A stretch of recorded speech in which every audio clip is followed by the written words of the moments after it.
intinya adalah keguncangan psikologi. Nah, sekarang kita akan analisis agar kita nggak keliru. Kan orang itu sering keliru gini, Mas Fatih ya. Ini goro-goro zikir. Gara-gara zikir. Gara-gara zikir. Gak kuat zikirnya. Wah, gitu bener. Disuruh zikir ya agoniu. Nah, nanti kamu akan kaya. Nanti kamu akan dihormati. Loh, kan gitu. Loh, berarti orang kalau zikir gitu, eling Allah apa eling awake? Kan yang justru yang diingat kan egonya, Mas. Ya, orang wirid atau orang zikir ketika dilandasi oleh motivasi balas dendam, wah itu beresiko. Sehingga tadi saya pengen mengulang kembali, tugas seorang guru, pembimbing spiritual itu bukan tugas memberi lafaz.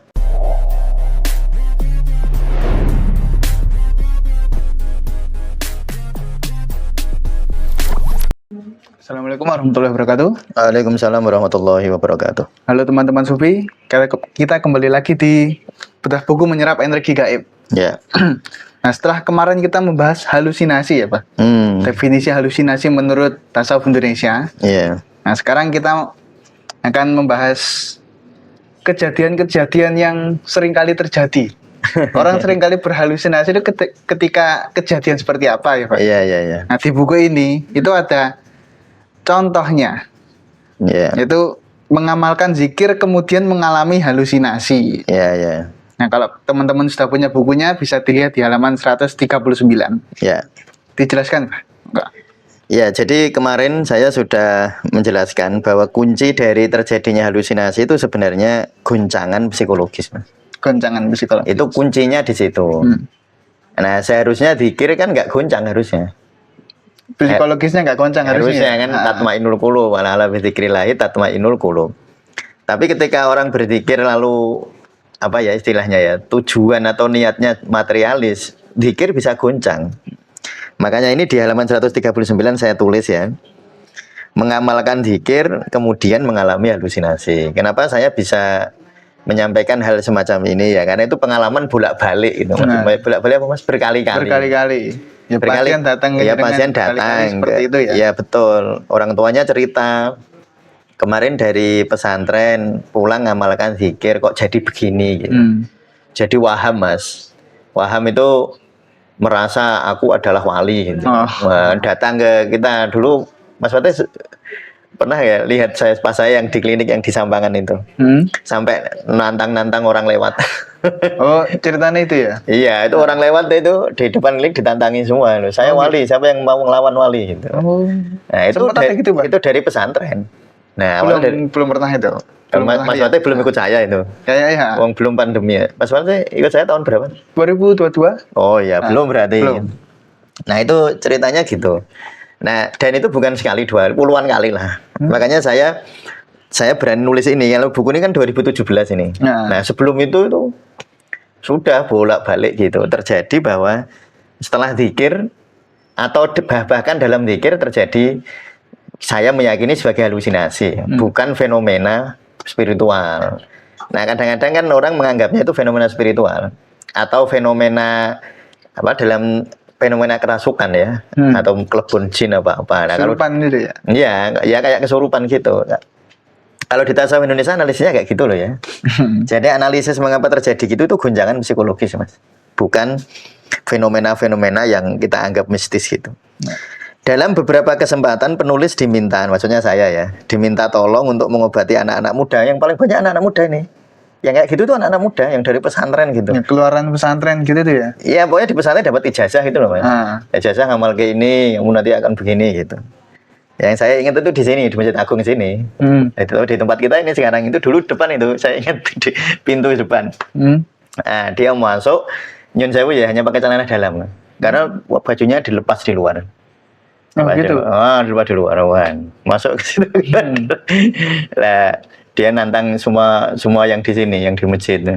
Saya katanya saya Raja Laut Utara katanya. Saya Raja Laut Utara. Katanya dia itu sudah lamaran sama Nyi Roro Kidul, Mas. sudah lamaran sama Nyi Roro Kidul. Jadi mertuanya jadi suaminya Nyi Blorong apa. Nah, orang tuanya cerita, itu topo pendem dia. Topo pendem. Jadi zikir dari pesantren pulang lalu dia di rumah itu di kamar dia buat kayak lubang gitu terus dia silo di sana. Bersila zikir. Nah, tiba-tiba dalam beberapa hari naik loteng terus di atas rumah itu. Nantangin semua orang. Saya sudah jadi wali katanya. Sudah jadi raja Laut Utara. Nah, sudah ngelamar Nyi Roro Kidul. Nah, itu jelas itu kan sebenarnya intinya adalah keguncangan psikologi. Nah, sekarang kita akan menganalisis mengapa terjadi itu ya Mas. Nah, Agar kita nggak keliru kan, orang itu sering keliru gini Mas Fatih ya. Ini goro-goro zikir. gara-gara zikir. Gara-gara zikir. Nggak kuat zikirnya. Wah, gitu bener. Nggak kuat zikirnya, apa lafadz zikirnya keliru. Ya, saya berani menjamin begini, nggak ada lafadz zikir keliru, nggak ada. Nggak ada kalimat thayyibah keliru, nggak ada. Yang keliru hati ini. Yang keliru itu hatinya. Nah, sekarang kita analisis. Karena tadi sudah di depan saya sampaikan, orang itu terjadi fenomena problem mental seperti itu, entah waham. Waham itu ini loh Mas, merasa aku misalnya, aku itu wali. Waham. Terus aku itu rojo, padahal dia nggak raja gitu. Atau dia itu sangat senang sama saya. Sama dikejar-kejar, padahal dia enggak gitu. Waham, ada yang waham dulu pas saya praktek di rumah sakit jiwa, waham jadi Tuhan ada. Wah, jadi dia nyeritain Nabi Ibrahim. Nabi Ibrahim itu tak suruh gini, tak suruh nyembelih anaknya, dia itu merasa jadi Tuhan. Nah, dan itu banyak itu kita bukan mau menggeneralisasi loh ya. Saya benar-benar tidak ingin teman-teman salah paham bahwa yang salah zikir itu, saya benar-benar mengharap itu. Yang salah bukan zikirnya. Nah, itu ya. Itu kan anak muda Mas yang paling banyak. Itu kan kalau dianalisis secara hormonal bisa Mas. Jadi anak muda gini Mas Fatin. Ketika orang kecil lalu dia akil balik, hormon testosteron ini kan banyaknya kan laki-laki, banyaknya ya. Ya perempuan ada, tapi laki-laki lebih banyak. Itu hormon testosteronnya naik 15 kali lipat Mas. 15 kali lipat, iya. Dan hormon testosteron itu membuat orang agresif. Agresif itu maksudnya aktif. Makanya anak-anak muda kan larang ngomongnya wegah Mas. Ya Mas Fatih dulu waktu SD, SMP yang di pondok SMP SMA ya. Yeah. Kan seneng dolan mbek koncone kan. Yeah. Yang dorongannya kan dorongan agresivitas gitu. Nah, itu kalau lalu didampingi oleh orang-orang yang kurang bijaksana dalam proses zikirnya, itu nanti justru sugesti yang diberikan oleh sang pemberi ijazah itu sugesti-sugesti materialis yang membuat ledakan hormon testosteronnya makin meledak. Misalnya ditawari gini, kamu kalau zikir ini nanti kamu bisa kebal, kamu bisa mengalahkan orang yang wah. Nah memang, padahal secara hormonal sudah begitu, nggak usah digituin tuh dia pengen sudah. Lalu dikompori istilahnya, dikompori lalu topengnya adalah lafadz zikir.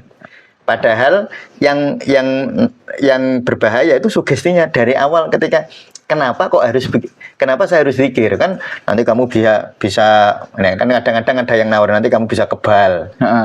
Kena pisau enggak apa-apa, digigit kebal bacok. Nah, itu apa namanya cara wong Jawa itu.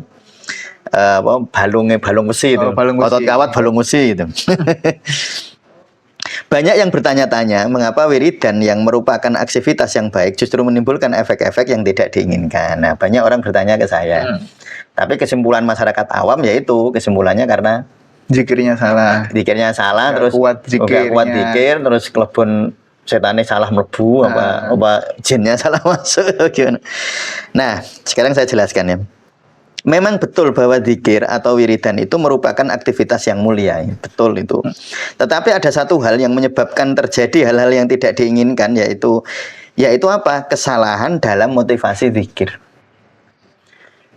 Jadi gini, seorang guru Mas atau seorang mursyid itu sebenarnya bukan sekedar mengijazahkan sebuah lafadz.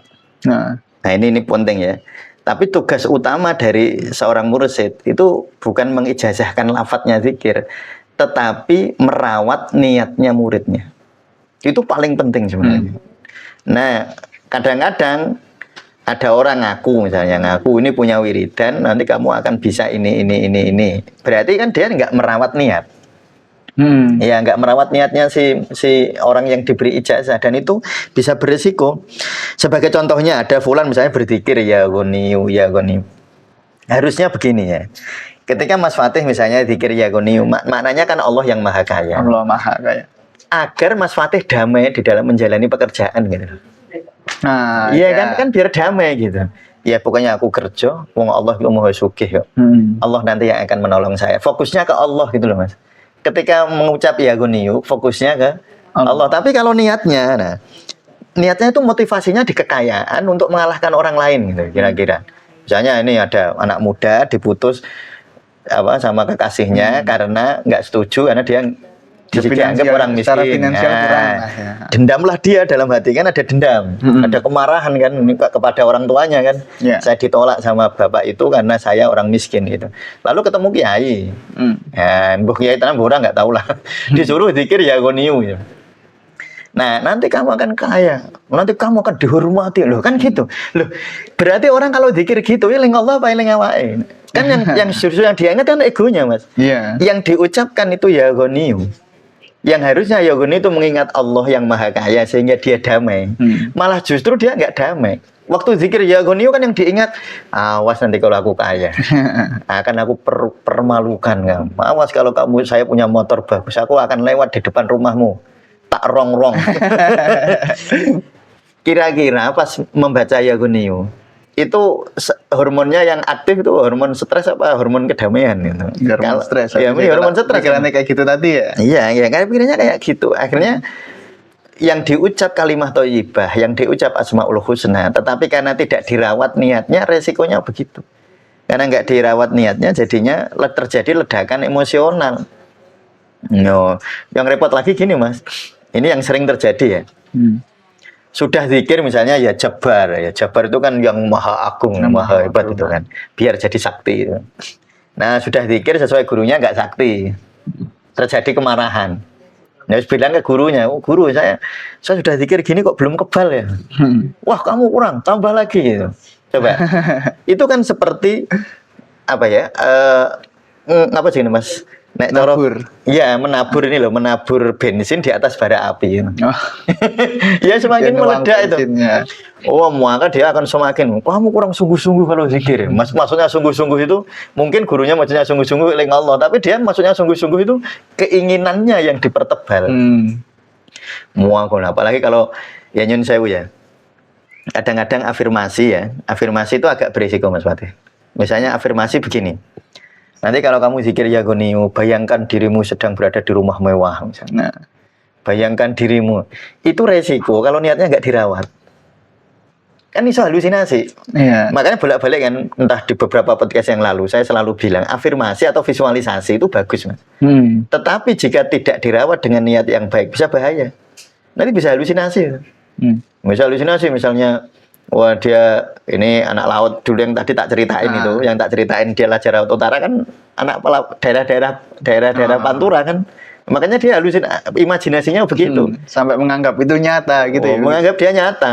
Akhirnya kan, itu uniknya ya, bawah sadar kita itu kadang-kadang tidak bisa membedakan itu nyata atau imajinasi Mas. Nah ketika itu dianggap nyata lalu bawah sadar meledak di kesadaran, lalu terjadilah hal semacam itu. Waham itu. Namanya waham. Nah itu menjadi problem ya, seperti tadi saya contohkan ya, akhirnya ledakan emosionalnya tidak terkontrol itu. Karena motivasinya yang sangat kuat untuk memperoleh kekayaan, sehingga saat membaca wirid itu yang ada di benaknya adalah kekayaan, orang Allah. Yang diucap ya goniyu, yang dipanggil Allah, tapi di benaknya kekayaan yang akan didapatkan. Bayangin ya goni, aku akan kaya, aku besok kaya gitu ya. Aku terus aku. Padahal ya goni itu maksudnya engkau yang kaya ya Allah. Kan kudunya kan Allah gitu ya. Yang maha kaya. Iya, kan gitu ya. Goni wahai sang maha. Itu kan asmaul husna, berarti asmanya Allah. Asmanya kan? Allah. Harusnya kan ingat Allah. Kalau Mas Fatih nyebut nama orang, harusnya yang diingat itu kan yang disebut kan. Iya. Nah, Mas Fatih nyebut papa, nyebut mama sama papa. Yang kita harusnya ingat siapa? Ingat papa. Bayangan papa. Harusnya. Tapi ternyata enggak. Dia nyebut ya goniyu seakan-akan dia memanggil Allah, tetapi hatinya memanggil egonya. Bayangannya besok punya mobil, besok rumahnya tingkat gitu. Itu gini ya Mas Pak. Dan paling berisiko membayangin kayak gitu besok punya mobil itu untuk balas dendam. Itu yang paling bahaya sebenarnya. Ya karena itu tadi pernah dihina orang. Ya kan kita, saya beberapa hari kemarin itu sama anak saya sama Ajeng nonton film. Nah, Nonton film India lah sedang saya. Film India tentang persahabatan dua orang yang satu punya motivasi untuk membuktikan kepada dunia bahwa dia adalah orang yang sukses itu, karena dia sering dibully kan di lingkungannya, kan sering dibully. Yang satu karena latar belakangnya anak orang kaya, dia nggak ada rasa seperti itu, akhirnya dua-duanya jadi tentara itu. Nah, yang satu merusak, yang satu tentara yang baik. Itu podo karo wiridan. Ya, orang wirid atau orang zikir ketika dilandasi oleh motivasi balas dendam, wah itu beresiko. Sehingga tadi saya pengen mengulang kembali, tugas seorang guru, pembimbing spiritual itu bukan tugas memberi lafaz. Ya, memberi lafaz itu nggak boleh ya, no.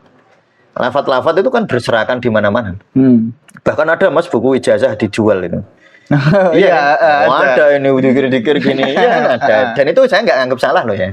Itu nggak anggap salah. Cuma resikonya ketika seseorang membaca itu tapi nggak ada yang merawat niat. Nah, yang niatnya supaya yang dijelaskan yang namanya judul bukunya. Ya, judul bukunya. Oh, ini kumpulan ijazah kesaktian, kumpulan ijazah pengarisan. Ini kumpulan ijazah gini. Jadi agar aku bisa laris gitu ya. Nah, itu akan berisiko karena tidak dirawat niatnya. Sehingga saya innamal a'malu binniyat itu sebenarnya manifestasinya di hal-hal semacam ini, Mas. Bukan hanya sekedar saya kalau wudhu harus niat. Ya itu betul ya. Kalau wudhu ketika saya membasuh wajah saya sambil niat wudhu itu betul. Kalau Allahu Akbar sambil niat saya sholat itu kan betul ya, innamal a'malu binniyat. Tetapi dalam aspek-aspek psikologis, dalam aspek-aspek sofistik itu jauh lebih dalam sebenarnya makna dari innamal a'malu binniyat itu. Maka tugas pertama, makanya saya kan sudah bolak-balik membaca Arba'in Nawawi yang kitab hadis itu loh. Yang pertama yang dianukan innamal a'malu binniyat kan. Hadis pertama itu sebenarnya bukan urutan-urutan hadis yang ditulis di dalam Arba'in Nawawi, itu bukan hanya sekedar urut-urutan seperti kita alfabet gitu ya. Tapi itu urut-urutan noto hati sebenarnya. Coba diperhatikan nanti Arba'in itu. Arba'in Nawawi itu. Itu kan pertama niat. Sehingga saya selalu bilang pentingnya kita punya guru itu sebenarnya bukan di dalam lafadznya. Ojo golek lafadz. Golek lafadz itu kamu baca buku banyak. Misalnya di buku Al-Adhkar itu. Al-Adhkar itu kumpulan doa-doa, kumpulan zikir-zikir loh, Mas. Ada, saya punya kitab Al-Adhkar, saya ngaji itu tahun 95 dulu waktu di pesantren. Itu kan banyak, Mas. Nah, kalau itu yang kamu cari, kamu bisa baca. Tetapi yang sering kita terlena terhadap ego kita itu loh, Mas. Niat kita itu loh. Makanya guru itu kan ketika ingin memberi ijazah, itu yang diperhatikan kan niatnya. Boleh opo ya? Niat gurunya ini? Iya, enggak. Apa niat muridnya? Iya, gurunya akan meraba murid niatnya apa. Dulu tuh saya pernah itu di Rembang, di daerah saya itu ada ya seorang kiai yang dianggap keramat dan wali Allah, memang beliau luar biasa ya. Itu namanya Mbah Syahid. Mungkin teman-teman ada yang kalau orang Rembang, terutama Rembang Selatan, daerah Blora itu terkenal itu Mbah Syahid. Kakak saya pernah itu ngejak temennya mau bangun masjid. Ngajak temennya minta ijazah sama Mbah Syahid tuh. Ngopo kowe kok mrene gitu. Nganu Mbah Yai, saya kepengen ijazah biar pembangunan masjid di tempat saya itu sukses gitu. Mbah Syahidnya itu duko. Duko itu gini. Ngene. Engko nek masjid itu wis dadi, arep ngopo kowe? Pertanyaan gini, arep pamer. Nek sing ndadekke masjid sampean, arep pamer, itu duka sama temennya, itu muridnya Mbah Syahid. Itu kan seorang guru itu begitu sebenarnya. Fungsinya kan begitu, Mas. Fungsinya itu ketika orang nyari ijazah, misalnya dikabulkan, terus arep ngopo gitu. Terus mau apa setelah itu? Misalnya Mas Fatih minta ijazah saya kepengen dapat ijazah biar cewek-cewek mengejar saya. Kalau pengen dikejar cewek gampang, dompetnya mbok ambil kan tututi jangan. Ini kan nanti sampai dikejar Mas. Nggak cewek tahu nih Pak. Oh ya semua panggil lainnya. Iya, nanti semua dimanggil. Nah, ketika Mas Fatih minta saya gitu kan, saya akan meraba. Sebagai seorang guru saya meraba. Lalu sampai nek wis dikejar tuh harus ngopo. Misalnya nggih kepengen nikah, itu saya nikah harus ngopo. Lah nikah itu mbok kan ada orang nikah nyanyi sewu ya. Ada orang nikah itu tujuannya status. Koncone wis aku urung kan ngono. Itu kan banyak itu pasien-pasien ke sini itu. Dan nanti kan beresiko sebenarnya karena sejak awalnya itu niatnya kepleset niatnya. Jadi saya kan selalu bilang pada banyak orang yang datang ke kita. Misalnya kepengen ijazah biar jodohnya deket gitu. Ya saya jawab gini. Yang penting itu kan sebenarnya bukan punya suami atau punya istri sebenarnya. Yang penting itu kedamaian hatimu. Kan ya nyon saya banyak orang yang memilih untuk tidak menikah ada ya, dan bahagia ada orang memilih menikah dan bahagia ada juga. Jadi sebenarnya bukan di situnya yang kamu cari, bukan di masalah statusnya.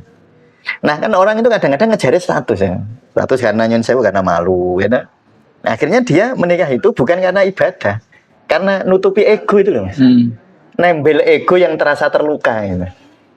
Misalnya yang belum punya anak misalnya kan itu ya datang ke kita. Nah saya bilang berapa banyak nabi yang nggak punya putra dan bahagia. Makanya sebenarnya tujuannya saya tidak melarang keinginan itu ya mas. Yang saya ingin raba adalah di balik itu semua yang kamu ingini apa ya. Kadang-kadang kan gini kepengen punya anak karena malu.